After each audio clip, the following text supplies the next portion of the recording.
Don't forget to subscribe and leave a comment on this video saying I subscribed. Let's get into it.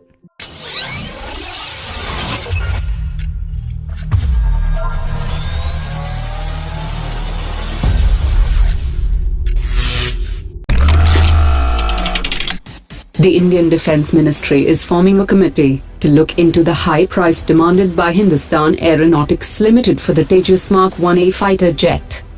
According to sources, in response to a request for a proposal for 83 Tejas Mark 1A fighter jets issued by the Indian Air Force, HAL has quoted a price of 463 crore rupees per aircraft. This raised concerns in the government, as the price quoted is much higher, even if it is compared with more advanced foreign fighter jets. Hindustan Aeronautics Limited supplies the Su-30 at 415 crore rupees, which the Russians supply at 330 crore rupees. Even the Swedish Gripen was offered to Indian Air Force for 455 crores, and F-16 for 380 crore rupees, and both aircraft were to be made in India. Once the committee submits its report, the ministry will form a commercial negotiations committee to bring down the price for the aircraft. According to sources, the contract for 83 Tejas Mark 1A aircraft will be signed in 2019.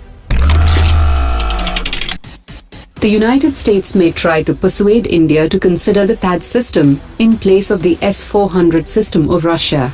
The US could make it an agenda in the upcoming Indo-US 2+2 dialogue, for which the External Affairs Minister and the Defense Minister will be in Washington on 6 July.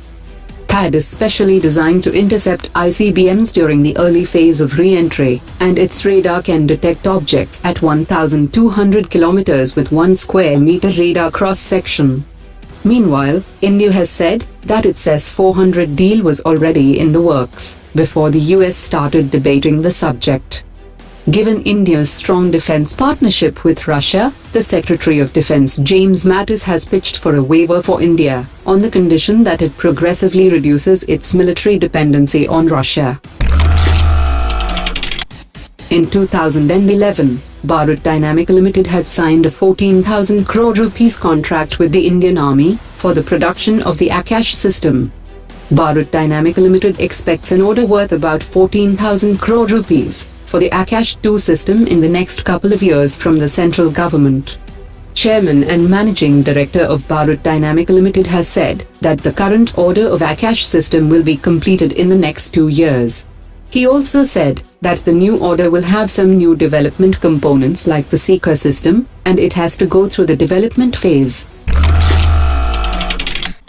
Indian naval ship INS Sahyadri has reached the Hawaii to participate in the 26th edition of the RIMPAC exercise. It is a state-of-the-art indigenously built stealth frigate, which is a part of the Eastern Fleet under the Eastern Naval Command. The RIMPAC is the largest multilateral naval exercise in the world and is held biennially in the Western Pacific Ocean. Indian Navy's participation in the RIMPAC 2018 provides a platform for multilateral operational interactions aimed at increased interoperability and development of common understanding of procedures for maritime security operations.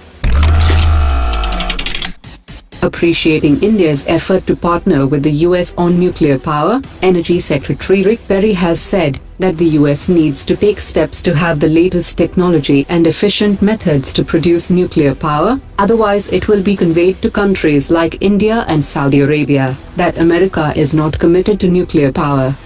He also said that the Westinghouse Electric Company is emerging out of bankruptcy and is capable of delivering the planned 6 nuclear reactors to India on time.